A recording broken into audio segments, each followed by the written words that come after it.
você acha que a alimentação na Idade Média era só carne assada e banquetes em castelos, você está muito enganado.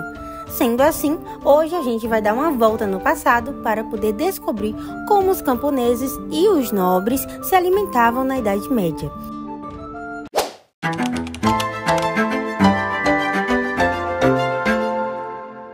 A alimentação na Idade Média dependia muito da classe social, o que não é muito diferente dos dias atuais. Quem tem mais dinheiro sempre come mais e melhor. Ao contrário do que se poderia pensar, os séculos da Idade Média em que a alimentação foi melhor foram os primeiros séculos, os primeiros anos, a Alta Idade Média. Os grandes campos nas zonas rurais eram utilizados para a criação de animais, como o gado, o ovino, o caprino, que eram criados nas áreas mais abertas, enquanto nas áreas mais fechadas, como as florestas e bosques, a gente conseguia encontrar os suínos, ou seja, os porcos.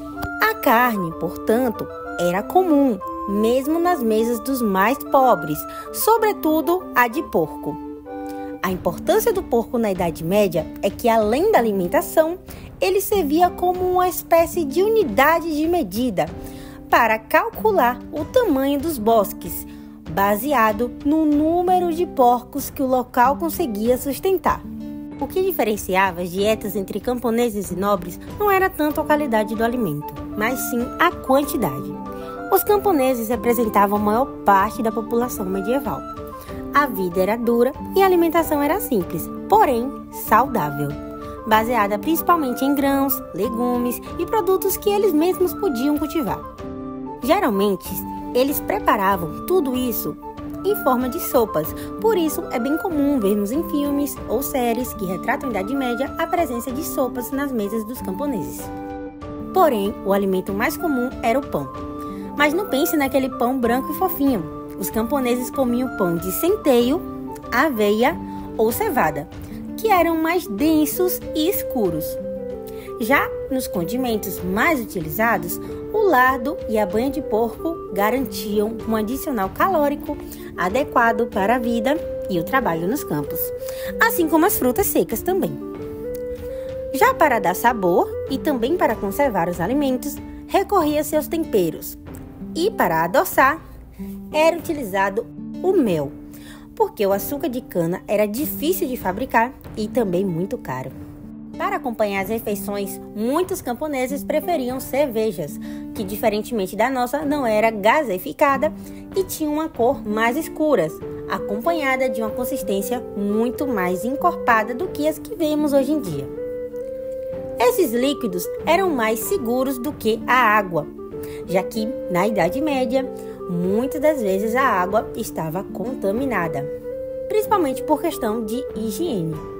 Enquanto isso, também existia o hidromel, que era mais consumido entre os guerreiros, uma bebida alcoólica obtida da fermentação do mel e de forte valor ritual, bebida durante cerimônias e banquetes. A depender da classe social, era possível ter coisas simples, como tigelas, taças, colheres, geralmente feitos de madeiras, que era um material mais barato e facilmente transportável, de levar de um local para o outro.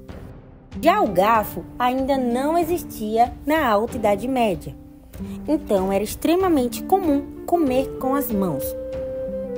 E para cortar o alimento era utilizado ou uma faca, ou uma colher, ou as próprias mãos mesmo das pessoas.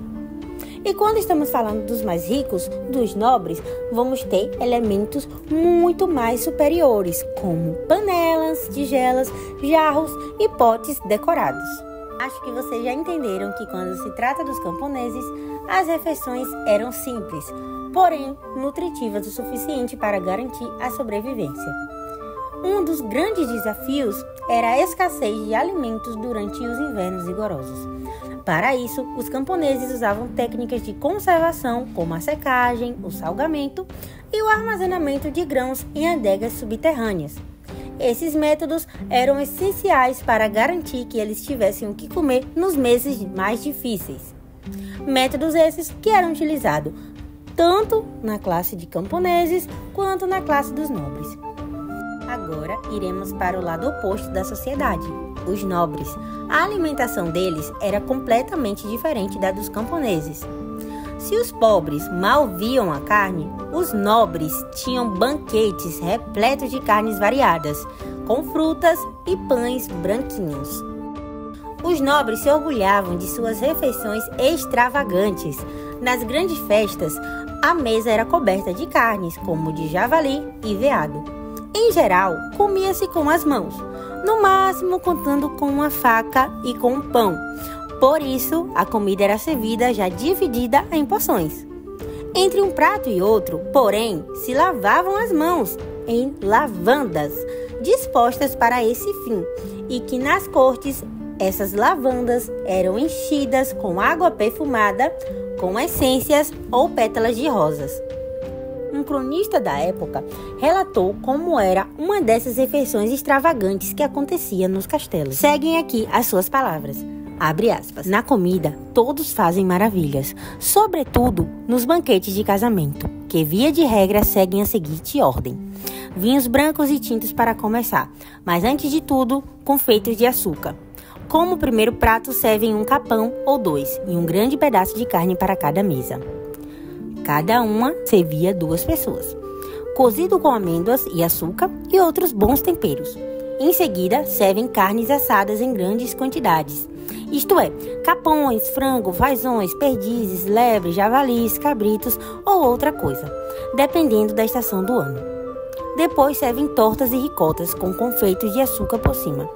Por fim, depois de ter lavado as mãos, antes que as mesas sejam retiradas, se dá algo para beber, um confeito de açúcar e mais bebida. No lugar das tortas e ricotas, alguns oferecem no início da refeição tortas preparadas com ovos, queijo e leite, com uma boa quantidade de açúcar por cima. Para o jantar, servem-se no inverno gelatinas de carnes selvagens, de capões, galinha ou vitelo, ou gelatinas de peixe.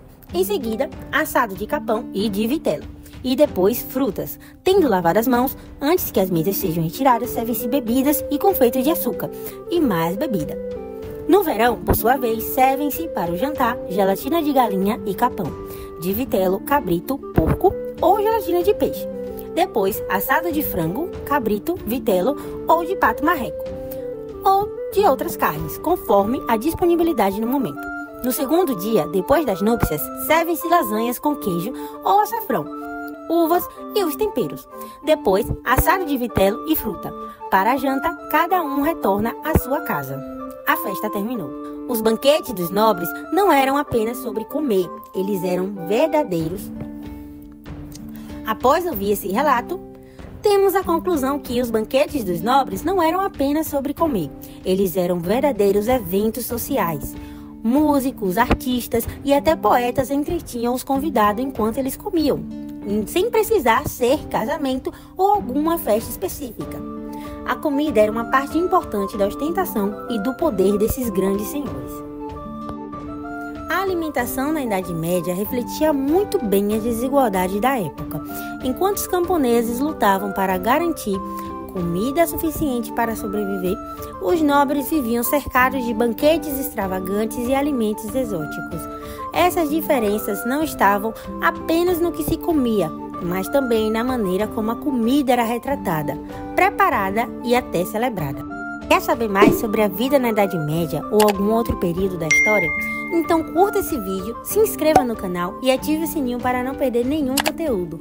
E deixe seu comentário aqui sobre o que você achou sobre essa alimentação da Idade Média, o que você já sabia e o que você ficou sabendo aqui nesse nosso vídeo. Até a próxima, tchau!